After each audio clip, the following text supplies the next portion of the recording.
स्वागत है दोस्तों आप सभी का। इसमें हम आपको बताने वाले हैं क्लास 10th हिंदी है। चैप्टर का नाम है मैं क्यों लिखता हूँ। चैप्टर नंबर 3 है आपका 2024-2025 के लिए। इसमें सबसे पहले हम यहाँ पर परिचय समझते हैं, ओवरऑल इसमें क्या बताया गया है वो बताते हैं, उसके बाद आपकी समरी जो है हम आपको बता देंगे।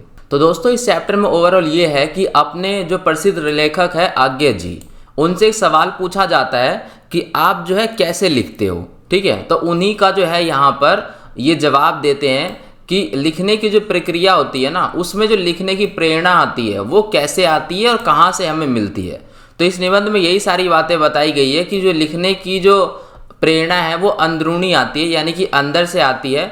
जब भी वो कोई चीज़ देखते हैं ना, तभी उस चीज़ के बारे में वो बहुत अच्छे से लिख पाते हैं। यानी कि जब तक उन्होंने उस चीज़ को अनुभव नहीं किया होता है तब तक वो उस चीज़ को बहुत अच्छे से यहाँ पर नहीं लिख पाते हैं। आपको मैं बता दूं, जो आज्ञा जी है वो विज्ञान के छात्र थे। तो उनके सामने आपने उनकी एक कविता पढ़ी होगी, हिरोशिमा कविता, या सुनी होगी उसके बारे में। तो वो हिरोशिमा कविता जो है उन्होंने कैसे लिखी आपको पता ही होगा। हिरोशिमा घटना के बारे में आपको पता होगा। पहले मैं आपको उसके बारे में थोड़ा बता देता हूँ। देखिए 6 अगस्त 1945 को क्या हुआ था, अमेरिका ने क्या किया था, जापान के ऊपर में बम गिरा दिए थे। उस बम का नाम था लिटिल बॉय और फैट मैन। जब आप क्लास 12 की पॉलिटिकल पढ़ोगे ना, तब आप वहाँ पर विस्तार से पढ़ोगे। तो कुल मिला के ये है कि अमेरिका ने जापान के ऊपर बम गिरा दिया था। वो बम जो है परमाणु बम था, बहुत ज़्यादा खतरनाक बम था। और उसके जो वो थे रेडिएशन, उसकी वजह से अभी भी वहाँ पर जापान के लोगों में जो है थोड़ी दिक्कत होती है। उसके आसपास की जगह पर रेडिएशन फैला होता है। तो इनके बारे में सिर्फ यहाँ पर जो है आज्ञा जी ने पढ़ा था। लेकिन उसके बाद जो है क्या हुआ, वो जापान गए। वो जापान जाने के बाद उन्होंने खुद वहाँ पर जो है देखा चीज़ों को, जहाँ पर वो जो है अब एक वो बन गई है, घूमने वाली जगह बन गई है वो जगह जहाँ पर बम गिरा था। तो वो जब वहाँ पर गए तो उन्होंने देखा कि पत्थर पर एक आदमी की काली परछाई वहाँ पर छपी हुई थी। जैसे मान के चले कि ये पत्थर है और वहाँ पर पहले ना एक बंदा खड़ा होगा, यानी कि वो इंसान यहाँ पर क्या है, खड़ा होगा। लेकिन वहाँ पर जब बम गिरा तो वो बिल्कुल वहाँ पर जो है परछाई बन गया और वो उस पत्थर पर जो है छप गया। तो ये दृश्य जब उन्होंने देखा ना, तो उनको यहाँ पर बड़ा भयानक लगा और उनको लगा कि उन्होंने जो घटना है अपने आंखों के सामने देखी है। तब उन्होंने क्या किया था, जब वो भारत लौट रहे थे तो उन्होंने रेल में बैठकर जो है उसी घटना के ऊपर जो है एक कविता लिखी थी, जो कि है हिरोशिमा कविता। आगे आपको समझ में, यानी आज्ञा जी का ये कहना है कि वो तभी लिख पाते हैं जब वो उस चीज़ को अपनी आंखों से देखते हैं या उन्हें महसूस करते हैं बहुत अच्छे से। देखिए कठिन शब्दों के यहाँ पर सरल अर्थ जो है हमने आपको बताया। इसके अंदर चैप्टर के अंदर में कुछ जो है कठिन शब्द है, उसके अर्थ यहाँ पर आप समझ लीजिए। तटस्थ का मतलब होता है यहाँ पर निष्पक्ष या दूर रहना। जब आप जो है क्लास 12 की पॉलिटिकल पढ़ोगे तो उसमें आप देखोगे एक वर्ड आता है तटस्था। उसमें भी जो है यहाँ पर अलग रहना होता है, यानी कि किसी भी पक्ष में ना रहना। तटस्थ का यही मतलब होता है अलग रहना। विवशता का मतलब होता है मजबूरी से। कृतिकार का मतलब होता है लेखक या रचनाकार। आत्म अनुशासन का मतलब होता है खुद पर नियंत्रण रखना। बखाना का मतलब यहाँ पर होता है बढ़ा चढ़ा कर बताना कोई भी चीज़। ज्वलंत का मतलब होता है जलता हुआ या चमकता हुआ। तत्काल आपको पता ही है, तत्काल का मतलब होता है तुरंत। कसर का मतलब होता है कमी। आपने सुना होगा ना, कोई कसर तो नहीं रह गई, यानी कोई कमी तो नहीं रह गई। आकुलता का मतलब होता है बेचैनी, घबराहट। समूची का मतलब होता है पूरी। और ट्रेजेडी का मतलब होता है कोई घटना, कोई दुखद घटना।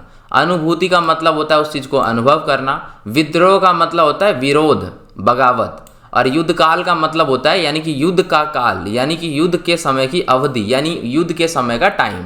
हो गया आपको दोस्तों, आ गया होगा समझ में। अब यहाँ पर हम आपको सार बताते हैं और सार में जो सारी चीज़ें हैं वो हम आपको बताते हैं।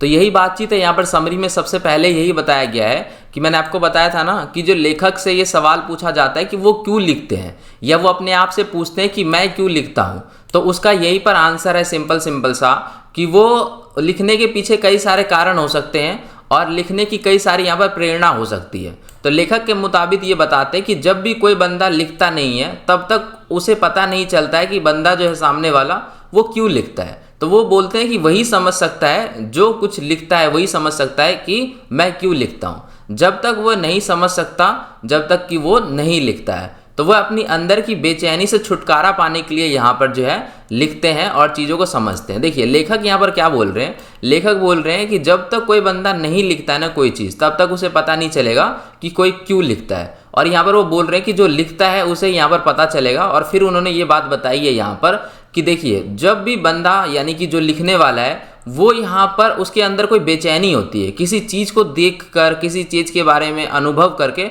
उसको बहुत बेचैनी होती है, तब वो किताब के अंदर लिखता है उसे, और उसके बाद जो है तब उसको उस बेचैनी से जो है छुटकारा मिलता है। तो ये यहाँ पर जो है अपने जो है लेखक है वो बता रहे हैं। यहाँ पर लेखक ने एक और इम्पोर्टेंट बात बोली है। लेखक कह रहे हैं कि कुछ जो लेखक है ना वो मशहूर हो जाते हैं, तो मशहूर हो जाने के बाद उनके फैंस बन जाते हैं, तो जो उनके पाठक है ना वो उन पर दबाव डालते हैं कि लेखक जी कुछ नया लिखिए, कुछ रचनात्मक लिखिए, कुछ जो है आना चाहिए आपका। तो लेखन जो है यहाँ पर इसमें क्या होता है कि कभी कभी जो है पाठक के दबाव में भी लिखा जाता है, क्योंकि बड़े हो गए, मशहूर हो गए, तो अब कुछ ना कुछ तो लिखना पड़ेगा, क्योंकि पढ़ने वाले बैठे हुए हैं। कुछ जो लेखक होते हैं वो रचनात्मक तरीके से लिखते हैं, वो अनुशासन के तहत लिखते हैं कि मान के चलिए कि एक साल में एक किताब तो आनी चाहिए, कुछ इस टाइप की चीज़ें, यानी कि वो अनुशासन के तहत लिखते हैं कि 2 साल में मैं किताब पब्लिश करता हूँ, तो उसके हिसाब से भी लिख देते हैं। कई बार कुछ जो लेखक है वो आलसी हो जाते हैं, यानी कि जब तक कोई बाहरी दबाव नहीं होगा ना तब तक वो लिखते नहीं है। जैसे आपने देखा होगा कि कोई बंदा क्या है, जब तक नहीं उठता है जब तक उसका जो अलार्म है वो नहीं बच जाता है। कई बार क्या होता है, हमारी नींद अलार्म से पहले भी खुल जाती है, नींद पूरी हो जाती है तो नींद खुल जाती है, लेकिन बंदा उठता ही नहीं है, क्योंकि उसको लगता है अलार्म तो बजा ही नहीं है तो मैं क्यों उठूँ। तो वैसे ही उसकी नींद पूरी भी हो गई है तो भी वो नहीं उठता है। इसका कुल मिलाकर मतलब यही है कि लेखक ये कहना चाहते हैं कि कुछ जो लेखक ऐसे होते हैं उनके अंदर लिखने की क्षमता होती है, लेकिन जब तक कोई बाहरी प्रेरणा ना मिले ना तब तक वो लिखते ही नहीं है। तो ये सारी बातचीत वो यहाँ पर बताते हैं। यहाँ पर लेखक बताते हैं कि जो लेखक होते हैं ना वो ज़्यादातर खुद की अनुभूति से, यानी कि खुद की यहाँ पर जब कुछ उनको वो होता है, अनुभव होता है, तभी वो वहाँ पर लिख पाते हैं। कभी कभी क्या होता है, कोई दबाव भी होता है बाहरी, तो उससे भी लिख पाते हैं। लेकिन लेखक यहाँ पर खुद का बता रहे हैं कि लेखक को बाहरी दबाव से ज़्यादा कोई फ़र्क पड़ता नहीं है, कम फ़र्क पड़ता है। लेकिन जब तक उनके अंदर कोई भावना नहीं आती ना, कोई अंदर मजबूरी नहीं आ जाती कि अब तो लिखना ही पड़ेगा, तभी वो लिख पाते हैं, तभी वो लिखते हैं। और जो लेखक है आज्ञा जी, वो तभी लिखते हैं जब उनके सामने कुछ प्रत्यक्ष अनुभव हुआ हो या उन्होंने अनुभव किया हो। जैसे वही हिरोशिमा वाला एग्जाम्पल, कि हिरोशिमा के बारे में उन्होंने सिर्फ पढ़ा ही था, लेकिन उसके बाद जो है फिर वो उस जगह पर गए, जापान गए, उस स्पॉट पर गए, वहाँ पर उनको अनुभव हुआ और उसके बाद ही उन्होंने जो है वहाँ पर लिखा, उसके बारे में अपनी हिरोशिमा कविता लिखी। तो यही यहाँ पर लेखक बता रहे हैं कि एक लेखक को जब तक यहाँ पर अनुभव नहीं होता ना किसी घटना को, जब तक किसी घटना को उन्होंने अपने आँखों से नहीं देखा होता है, उसको अनुभव नहीं किया होता है, तब तक यहाँ पर वो जो है लिख नहीं पाता है। और जब कोई लेखक क्या होता है, किसी चीज़ को देख लेता है, अपनी आँखों के सामने देख लेता है, खुद देखता है, तब जो है वो अपनी सच्चाई को, मतलब कि अपनी देखी हुई बातचीत को जो है वो उभार सकता है अपने किनके सामने, ऑडियंस के सामने जो है अपने लेखन को व्यक्त कर देता है, तभी वो बहुत अच्छे से यहाँ पर जो है वो लिख पाता है। तो यहाँ पर फिर से वही बात बताते हैं, लेखक बताते हैं कि उनकी लिखी कविता, जो हिरोशिमा वाली कविता है जो उन्होंने लिखी है, वो कह रहे हैं कि वो एक गहरे अनुभव का प्रमाण है, यानी कि वो उन्होंने बहुत अच्छे से अनुभव किया है, तभी वो जो कविता है वो निकली है। जब वो एक बार जापान गए थे तो उन्होंने हिरोशिमा में एक पत्थर देखा था जो बुरी तरीके से जल गया था। वही पत्थर दोस्तों मैंने आपको बताया था ना, एक पत्थर था जो बुरी तरह से जल गया था, और यहाँ पर किसी इंसान की यहाँ पर जो सफ़ेद वो थी, मतलब निशान था कि वो बंदा वहाँ पर जो है खड़ा होगा, वो इंसान वहाँ पर खड़ा होगा, और उस पर इंसान की एक लंबी सफ़ेद छाया बनी हुई थी। क्योंकि लेखक विज्ञान के छात्र थे, लेखक को इंटरेस्ट था उस चीज़ में, क्योंकि लेखक विज्ञान के छात्र थे, तो उनको रेडियो धर्मी के बारे में पता था। आपको पता है ना रेडियो धर्मी क्या होता है? ऐसा पदार्थ जो स्वयं ही ऊर्जा निकालता है, मतलब आप उसे रेडिएशन कह सकते हो एक तरीके से, ठीक है। तो उनको रेडिएशन के प्रभावों के बारे में जो है जानकारी थी पहले से, इसलिए उनको थोड़ा इंटरेस्ट आ गया। तो उस छाया को देखकर उन्होंने सोचा कि जब हिरोशिमा पर बम गिराया होगा यहाँ पर अमेरिका ने इसलिए बम गिराया था हिरोशिमा पे क्योंकि जो है वो युद्ध खत्म करना चाहता था अमेरिका, ठीक है। तो तब वो व्यक्ति शायद उस पत्थर के पास खड़ा होगा और जैसे ही बम गिरा वो इंसान जो है भाप बनकर वहाँ पर उड़ गया होगा, लेकिन उसकी छाया पत्थर पर हमेशा वहाँ पर रह गई। तो ये जो चीज़ है, ये चीज़ यहाँ पर जो है आज्ञा जी ने अनुभव की खुद से, तभी उन्होंने जो है हिरोशिमा कविता को इतने अच्छे से लिखा। तो इस जले हुए पत्थर ने लेखक के दिल और दिमाग को पूरा हिला के रख दिया, क्योंकि वो देखा जब ना लेखक ने, तो उनको पूरा अनुभव हो गया कि यहाँ पर क्या हुआ होगा।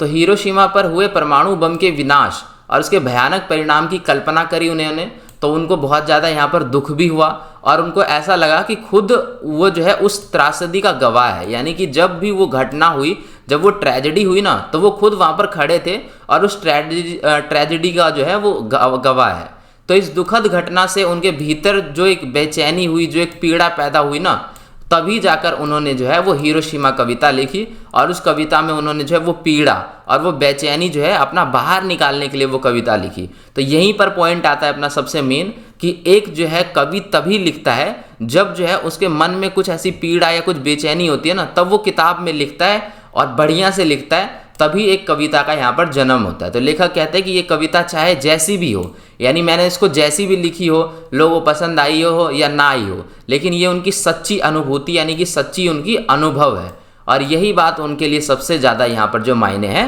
वो रखती है। ठीक है दोस्तों, तो यहाँ पर जो आपकी चैप्टर है आपका यहाँ पर ख़त्म होता है। निष्कर्ष जान लेते हैं हम। निष्कर्ष में भी वही सारी बातें बताई है, उसके बाद चैप्टर आपका ख़त्म है।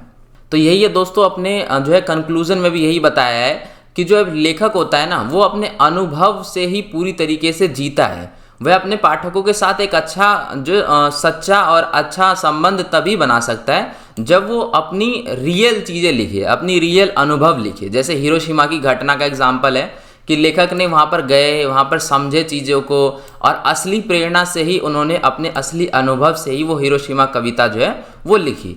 तो इन अनुभवों के माध्यम से ही लेखक ये समझ पाते हैं कि वो क्यों लिखते हैं। आप समझ रहे हो ना, आपको भी समझ में आ गया होगा कि लेखक यहाँ पर क्यों लिख रहे हैं, क्योंकि वो जो है अपने अंदर की बेचैनी को बाहर निकालने के लिए लिख रहे हैं, और वो तभी लिख पाते हैं बहुत अच्छे से जब उन्होंने उस चीज़ को अच्छे से अनुभव किया होता है। तो लेखन का असली उद्देश्य ही यही होता है कि अपनी भावनाओं को, अपने अनुभव को अपने ऑडियंस के सामने यानी कि अपने पाठकों के सामने वो शेयर कर सके, तभी अपनी ऑडियंस से वो सच्ची कड़ी जो है यहाँ पर वो बना पाएंगे, जिससे लेखन और भी ज़्यादा यहाँ पर जो प्रभावी है वो बन जाता है। ठीक है दोस्तों, तो यही सारी जो बातें हैं वो आपको इस चैप्टर में आपको पता चल गई होगी। यही ओवरऑल जो है आपका चैप्टर था। वीडियो आपको पसंद आ गई तो आप लाइक कर सकते हैं, चैनल को सब्सक्राइब करके बेल नोटिफिकेशन आइकन दबा दें, जिससे नई वीडियो आपको मिलती रहेगी नोटिफिकेशन के जरिए। तो धन्यवाद दोस्तों, मिलते हैं नेक्स्ट वीडियो में।